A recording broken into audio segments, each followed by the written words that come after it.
अभी हम पंचकुला कोर्ट के अंदर मौजूद है। अभी कुछ ही देर में आपको 2 करोड़ का ठग जो महाठग है वो अभी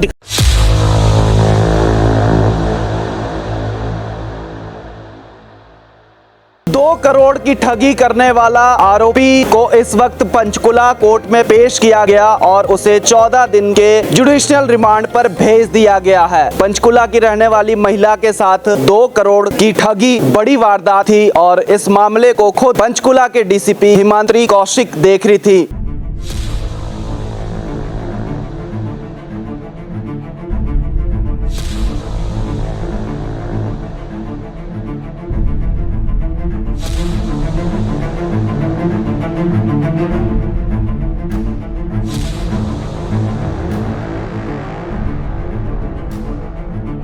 बताएंगे जैसे आज आरोपी करण पांटा को पेश किया गया आज कोर्ट में, क्या मामला था पहले तो ये बताएं शॉर्ट में। जी, ये करण पांटा मेरे बेटे के स्कूल में, लॉरेंस स्कूल में क्रिकेट कोच बनकर हमसे मिले एंड वहाँ से इन्होंने मुझसे बातचीत शुरू की मेरे बेटे के थ्रू और हमें बताया कि मैं बहुत बड़े बड़े लेवल पर, इंटरनेशनल लेवल पर, नेशनल लेवल पर क्रिकेट खेल चुका हूँ और आपके बेटे की प्रोफाइल बहुत अच्छी है, वो बहुत अच्छा खेलता है, तो उसको भी हम आगे पुश कर सकते हैं।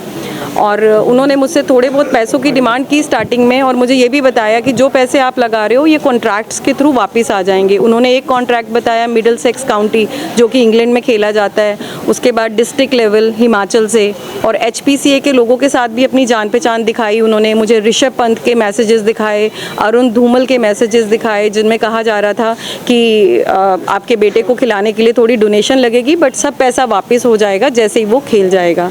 और इसके बाद उन्होंने मुझे ब्लैकमेल भी किया। उन्होंने 27 जुलाई की आधी रात को मुझे मैसेज किया कि मेरे ऊपर इनकम टैक्स का बहुत बड़ा कोई मुकदमा दर्ज हो गया है क्योंकि मैं उनके अकाउंट में पैसे डालती हूँ, जिसके उन्होंने मुझे कागज़ भी दिखाए जिसमें मेरा नाम भी था और उन्होंने कहा कि मेरे ऊपर 85 लाख का जुर्माना है और मेरे नाम के वारंट भी निकल गए हैं और मेरा पासपोर्ट भी जब्त हो जाएगा और मैं क्रिकेटर हूँ, मैं IPL खेलने वाला हूँ और मेरा करियर बर्बाद हो सकता है, तो आप मेरी हेल्प कीजिए वरना मैं सुसाइड कर लूँगा। तो उस एवज में मैंने अपनी बैंक के जो भी लोन्स थे मेरे पास, क्रेडिट लिमिट्स थी, वो सब निकाल कर उनको दे दी और ये टोटल आज की डेट में जो मैं पैसा उनको दे चुकी हूँ वो 1 करोड़ 99 लाख रुपए है। मैम, जैसे पुलिस की तरफ से कार्रवाई नहीं की गई थी तो आप CM साहब से भी मिले थे, CP साहब से भी मिले थे, तो वहाँ से क्या आपको रिस्पॉन्स आया? जी, वहाँ से मुझे तुरंत रिस्पॉन्स आया। उन्होंने इमीडिएटली इस केस को देखा और ऑर्डर किए जिसकी वजह से FIR हुई और उसी दिन उसको अरेस्ट भी किया गया और पुलिस अपनी जांच में लगी हुई है। पंचकुला की DCP खुद इस मामले को देख रही थी। जी, मैं मैडम से मिली थी, उन्होंने मुझे आश्वासन दिया कि मैं खुद इस केस को देख रही हूँ और आपको न्याय ज़रूर मिलेगा।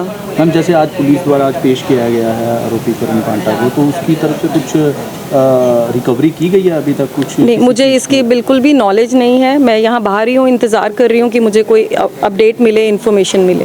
गिरफ्तारी होने के बाद क्या लग रहा है कि पैसे वापस मिलने की उम्मीद है आपको? मुझे अपनी पुलिस के ऊपर, अपने कानून के ऊपर, लॉ एंड ज्यूरिडिक्शन के ऊपर पूरा भरोसा है और मैं उम्मीद कर रही हूँ कि मुझे जस्टिस मिलेगा।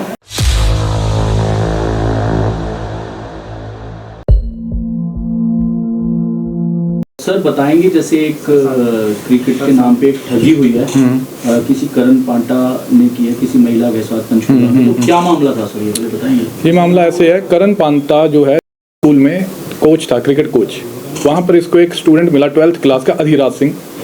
उनने उसको अप्रोच किया कि आप बहुत अच्छा क्रिकेट खेलते हो, मुझे अपनी मदर से मिलाओ। तो उसके कहने पे वो उसकी मदर से मिला। उसकी मदर ने उसको आश्वासन में लिया कि जो मदर को ये कहकर कि मैं आपके बेटे को इंटरनेशनल क्रिकेट खिलाऊंगा अंडर 19 और IPL की तरफ खिलवाऊंगा और एक मिडिलसेक्स काउंटी होती है इंग्लैंड में, उसमें खिलाऊंगा, तो उसके लिए मेरे को कम से कम 2 करोड़ रुपये लगेगा, मैं इसको दोगे मैं आपको खिलवा दूंगा। तो उसके बाद इस चीज़ के लिए ये टाइम टू टाइम मैडम से पैसे लेता रहा और इसने एक फॉल्स कॉन्ट्रैक्ट मिडिलसेक्स से उनको ला कर दिया जो कि फैब्रिकेटेड था और एक इन्होंने फैब्रिकेटेड डॉक्यूमेंट रिकमेंडेशन लेटर ला के दिया हिमाचल प्रदेश क्रिकेट एसोसिएशन से। और जब ये सारी बातें हुई, इन्होंने ऐसी बातों में लिया कि मेरा जय शाह से बहुत अच्छी बातचीत है, मेरी अरुण धूमल से बड़ी अच्छी बातचीत है और मैं इस बेटे को बहुत ऊपर तक लेके जाऊंगा और बहुत अच्छा खिलाऊंगा। और वो सारे पैसे लेने के बाद पता लगा सारा फ्रॉड था और उसके अंदर कुछ नहीं निकला और अब पुलिस ने उसके ऊपर FIR दर्ज कर ली है और उसको कोर्ट में आज पेश किया गया। तो कोर्ट में आज पेश किया, कुछ रिकवरी हुई है और आरोपी को कहाँ भेजा गया? पुलिस ने अभी कोई भी रिकवरी नहीं किया उसमें और आज जुडिशियल रिमांड के लिए भेजा गया, उसको 5 दिन का पुलिस रिमांड दिया गया था और पुलिस एज पर इन्फॉर्मेशन अभी सिर्फ एक फ़ोन रिकवर किया है और एसीपी साहब ने ये कहा है कि जो भी 4 महीने के अंदर जो भी इसने प्रॉपर्टी उस पैसों से खरीदी है उसको सीज किया जाएगा। सर ये पैसे कैसे उन्होंने दिए थे, किस्तों में दिए थे या इकट्ठा दिए थे? ये पैसे मोस्टली इंस्टॉलमेंट्स में गए हैं पर विद इन 4 मंथ्स के स्पैन में गए हैं। सर क्रिकेटर्स के भी नाम आ रहे हैं, यहाँ तक ऋषभ पंत का भी नाम। हाँ, इन्होंने क्या किया था, ये इंस्टाग्राम से कुछ बातचीत कर रहे थे आज को लेकर कि मेरी ऋषभ पंत से भी बातचीत है, मेरी बातचीत संजू सैमसन से भी है। इन दोनों क्रिकेटर्स का इन्होंने इंस्टाग्राम के जो स्क्रीनशॉट्स हैं वो आज की मदर दीपांजलि को दिए और उसको कन्विंस करा कि मेरी बड़ी हाई प्रोफाइल बातचीत और मैं इस सारा काम को करवा दूंगा। सर इनकम टैक्स के मामले को भी लेकर महिला जो पीड़ित महिला है उनको फोन किया गया कि मैं इनकम टैक्स के मामले में फंस गया और मुझे पैसे जल्दी ट्रांसफर। जब ये पेमेंट इसके अकाउंट्स में जाने लगी ना तो इसने एक फॉल्स स्टोरी बनाई कि मेरे को इनकम टैक्स से नोटिस आ गया है। तो इनकम टैक्स से नोटिस आया, कहता मुझे और पैसे चाहिए, अगर मेरे को और पैसे दोगे तभी मैं बच पाऊंगा और मैं अगर बचूंगा तभी आगे बच्चों को आगे खिला सकूंगा। इनकम टैक्स का भी मामला फ्रॉड, वो भी फ्रॉड था, उसमें कोई नोटिस नहीं आया, कुछ नहीं आया। सर जैसे इसने बताया कि मेरे फादर हिमाचल के शिमला के मेयर हैं, तो ये बात सच है कि उसके मेयर वाली बात बिल्कुल झूठी निकली है, पर इनकी फैमिली जो शिमला से है एक अच्छे बैकग्राउंड से है और अब सुनने में है इनके जो ग्रैंडफादर हैं वो सुप्रीम कोर्ट से जस्टिस भी रिटायर हुए हैं। सर पीड़ित ने बताया, पीड़ित महिला ने बताया कि इसके परिवार वाले भी फोन करते थे और कहते थे कि आपके बेटे को बहुत ऊंची पहुंच मिल जाएगी क्रिकेट। तो क्या सर परिवार भी इन्वॉल्व था इन मामलों में? परिवार की इसमें कॉन्स्पिरेसी है पर पुलिस ने परिवार के अगेंस्ट कोई एक्शन नहीं लिया आज तक। परिवार की कॉन्स्पिरेसी है क्योंकि ये जो कंप्लेनेंट है ये शिमला गई थी, इनके घर मिलके भी आई है, जहाँ पे इन्होंने आश्वासन दिया था कि आपके बेटे को अगर ऊपर जाना है तो उसके लिए पैसा खर्चना पड़ेगा। क्या सर इस मामले में कोई सरकारी अधिकारी भी इन्वॉल्व थे? सरकारी अधिकारी का कोई अभी तक ऐसा कुछ नहीं आया है, लेकिन ये इसने अपने लेवल पे ही सारी गेम बनाई थी और अपने लेवल पे ही इसने सारा फ्रॉड रचा था। ये कितने दिन की रिमांड मिली है? अब तो 14 डेज के लिए जुडिशियल रिमांड चला गया है। सर कोई और दोस्त या फिर कोई कलीग इन्वॉल्व है इस मामले में?